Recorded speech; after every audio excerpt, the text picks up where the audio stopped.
السلام علیکم ورحمۃ اللہ وبرکاتہ۔ الحمد للہ رب العالمین والصلاة والسلام علی رسولہ الکریم، اما بعد فاعوذ باللہ من الشیطان الرجیم، بسم اللہ الرحمن الرحیم، فمن اللہ علینا ووقانا عذاب السموم۔ سامعین و سامعات، میں آج آپ لوگوں سے جس عنوان پر گفتگو کرنا چاہتی ہوں وہ ہے اللہ تعالیٰ کے عذاب سے ڈرنے والی عورت۔ سامعین، اللہ تعالیٰ نے سورہ طور آیت نمبر 27 میں فرمایا، اللہ نے ہم پر احسان کیا ہے اور اس نے ہمیں جھلسا دینے والے لو کے عذاب سے بچا لیا۔ اس آیت میں اللہ تعالیٰ نے اللہ تعالیٰ کے خوف سے ڈرنے والوں کی صفت بیان کی ہے کہ وہ اللہ کا کیسے شکر ادا کرتے ہیں۔ اللہ تعالیٰ کا ڈر ان مومن عورتوں کی صفت ہے جن کے دل اللہ کا ذکر سن کر نرم ہو جاتے ہیں اور جو اپنے عیوب اور گناہ یاد کر کے رونے لگتی ہیں۔ یہی وہ قابل ستائش خوف ہے جو انسان کو اس کی محبوب چیز یعنی جنت کے حصول میں کامیابی اور جہنم سے نجات دلاتا ہے۔ میری پیاری اسلامی بہنوں، آج مسلمان عورتوں کا یہ حال ہو گیا ہے کہ جب وہ موت کا تذکرہ یا جنت اور جہنم کا ذکر سنتی ہیں تو نہ کچھ غور و فکر کرتی ہیں، نہ گناہوں سے باز آتی ہیں اور نہ کوئی نصیحت پکڑتی ہیں، بلکہ جنت اور جہنم کے دو ایسے الفاظ ہیں جو وہ ان کی طرف دھیان بھی دینا گوارا نہیں کرتی۔ ان کی یہ حالت اس لیے ہے کہ ان کے دلوں سے خوف الہی ختم ہو چکا ہے، وہ دنیا کی چکا چوند سے دھوکہ کھا گئی ہے اور یہ بہت بڑا خسارہ ہے، اور نہ ان کے اندر ان کے اعمال قبول ہونے کا کوئی خوف ہے، جبکہ اللہ تعالیٰ نے فرمایا انما یتقبل اللہ من المتقین۔ اللہ تعالیٰ نے سورہ مائدہ آیت نمبر 27 میں فرمایا، بے شک اللہ متقیوں کے اعمال قبول کرتا ہے۔ پہلے زمانے میں مومنہ عورتیں نہایت متقی، پرہیزگار اور نیکیوں پر کاربند اور اللہ تعالیٰ سے بہت زیادہ ڈرنے والی ہوتی تھی۔ ان کے آنسو خوف الہی سے بہتے رہتے اور ان کے قدم طویل نفلی نمازیں پڑھنے اور رحمان کی اطاعت والے اعمال بچا لانے سے سوچ جاتے تھے۔ وہ دنیا کی رنگینیوں میں غافل نہیں ہوئی کیونکہ انہوں نے جان لیا تھا کہ ہر آنے والی چیز قریب ہے۔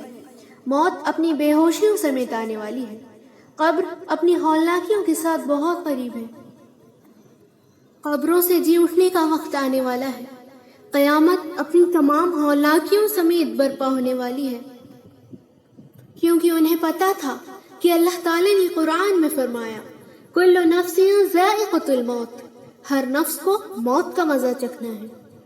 سلف صالحین میں سے ایک بزرگ یزید رقاشی اپنی نفس کو مخاطب کر کے کہا کرتے تھے، اے یزید تیرا بھلا ہو، موت کے بعد تیری نمازی کون پڑھے گا؟ مرنے کے بعد تیری طرف سے روزے کون رکھے گا؟ فوت ہو جانے کے بعد تیری طرف سے رب کو کون راضی کرے گا؟ اے لوگو، تم اپنی زندگی میں اپنے گناہوں پر روتے کیوں نہیں؟ جس شخص کے پیچھے موت لگی ہو، قبر جس کا گھر ہو، مٹی جس کا بستر ہو، زہریلے کیڑے جس کے ساتھی ہو، اس کا حال کیا ہوگا؟ اور اس کے ساتھ ساتھ وہ قیامت کی ہولناکیوں کا بھی منتظر ہو، پھر آپ خوب روتے۔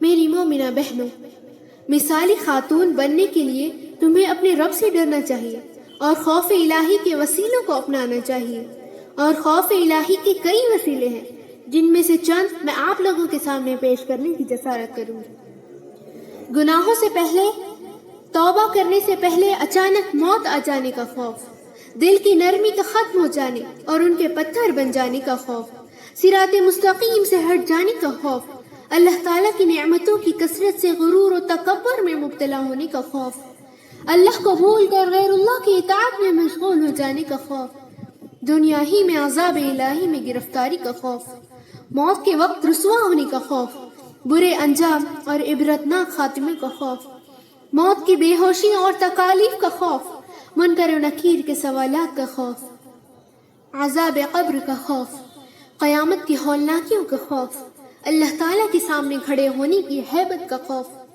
ہر بڑی چھوٹی عظیم و حقیر چیز کے بارے میں سوال کا خوف، پل صراط اور اس کی تیز دھار کا خوف، جہنم کی شعلوں اور وحشت ناکیوں کا خوف، اللہ رب العزت کے چہرے اقدس سے محرومی کا خوف، ریاکاری کا خوف۔ یہ اس لیے کیونکہ اللہ تعالیٰ نے فرمایا سورہ بینہ آیت نمبر 5 میں وَمَا أُمِرُوا إِلَّا لِيَعْبُدُوا اللَّهَ مُخْلِصِينَ لَهُ الدِّينَ، حالانکہ انہیں یہی حکم دیا گیا تھا کہ وہ بندگی کو خالص اللہ کے لیے خالص کر کے صرف اسی کی عبادت کریں، اور اطاعت و فرما برداری میں رسوائی کا خوف، اس لیے کہ بندے کو یہ علم نہیں کہ اس نے صحیح اطاعت کی ہے یا نہیں۔ ارشاد ربانی ہے وَمَا تَوْفِيقِ إِلَّا بِاللَّهِ وَعَلَيْهِ تَوَكَّلْتُ وَإِلَيْهِ مُنِيبٌ۔ اللہ تعالیٰ نے سورہ انعام آیت نمبر 160 میں فرمایا، اور مجھے اس کی توفیق ملنا اللہ کی مدد کے سوا ممکن نہیں، میں نے اسی پر بھروسہ کیا اور اسی کی طرف رجوع کرتی ہوں۔ حضرت عمر بن زبیر رحمہ اللہ فرماتے ہیں کہ میرا معمول تھا کہ میں صبح سب سے پہلے اپنی خالہ محترمہ حضرت عائشہ رضی اللہ عنہا کے گھر جا کر انہیں سلام کیا کرتا تھا۔ ایک دن میں ان کے پاس گیا تو وہ نفل نماز پڑھ رہی تھی اور وہ یہ آیت پڑھ رہی تھی فَمَنَ اللَّهُ عَلَيْنَا وَوَقَانَ عَذَابَ السَّمُومِ، اللہ نے ہم پر احسان کیا ہے اور اس نے ہمیں جھنسا دینے والے لوگ کے عذاب سے بچا لیا۔ وہ یہ آیت بار بار پڑھتی تھی اور دعا کر کے روتی رہتی۔ میں ان کے انتظار میں ان کے پیچھے کھڑا ہو گیا، حتیٰ کہ میں کھڑے کھڑے تھک گیا اور اپنے کسی کام سے بازار چلا گیا۔ جب دوبارہ واپس آیا تو وہ اسی حالت میں کھڑی نماز پڑھ رہی تھی اور رو رو کر دعا مانگ رہی تھی۔ میری مسلمہ بہنوں، ذرا ام المومنین کے خشوع و خضوع پر غور کریں۔ کیا ان کا اس قدر خشوع و خضوع تمہیں تمہاری کوتاہیوں پر شرمندہ نہیں کرتا؟ حضرت معاذہ عدویہ رحمہ اللہ کی خادمہ کو یاد کریں، وہ ساری رات نمازیں پڑھتی اور بہت کم سوتی تھی۔ وہ فرماتی تھی مجھے اس آنکھ کے سونے پر تعجب ہے جسے یہ معلوم ہے کہ اسے قبر کی تاریکیوں میں دیر تک سونا ہے۔ اللہ اکبر۔ سامعین، یقین کریں کہ اللہ کے خوف سے گرنے والا آنسو بے شک چھوٹا ہی کیوں نہ ہو، لیکن اس میں اتنی طاقت ضرور ہوتی ہے کہ وہ سمندر کے برابر گناہوں کو بھی مٹا دیتا ہے۔ کسی شاعر نے کیا ہی خوب کہا تھا، نام خدا ہے ہر جگہ ذکر خدا کہیں کہیں، نام خدا ہے ہر جگہ ذکر خدا کہیں کہیں، ذکر خدا ہو بھی اگر تو خوف خدا کہیں کہیں۔ لیکن آج انسانوں کو وبا کا خوف زیادہ ہے اور خدا کا خوف کم ہے۔ آئیں آخر میں اللہ سے دعا کریں کہ اے پہاڑوں کے وزن کو جاننے والے، بارش کے قطروں کے تعداد کے شناسا، درختوں کے پتوں، رات کے اندھیروں کے پردوں کی تعداد اور دن کی کرنوں کی پوشیدگی، تجھ سے آسمان و زمین کا کوئی کام پوشیدہ نہیں۔